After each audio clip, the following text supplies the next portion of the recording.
Back. We're going to remove the 12 key here.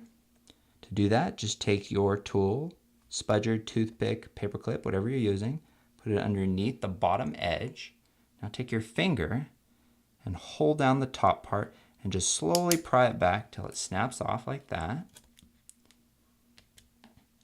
And now to remove the plastic hinge, take your tool, put it on top of the rubber cup but underneath the little plastic bracket, and then just slowly pry it back. And it should just snap right out like that. And these are really small. Now get your replacement hinge. And you'll notice on this replacement hinge, you have a continuous piece of plastic at the top, and then you'll know it's separated at the bottom, and that corresponds to how we're actually going to place it into the keyhole. So let's do that now.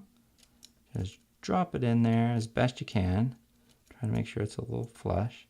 And now we're going to use our finger to push down on each side until it snaps into place.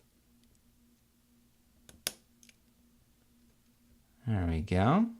It looks flush. Now get your replacement F12 key. Place that just on top.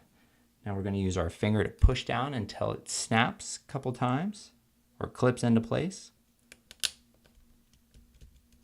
And there you go. You've installed your F12 key.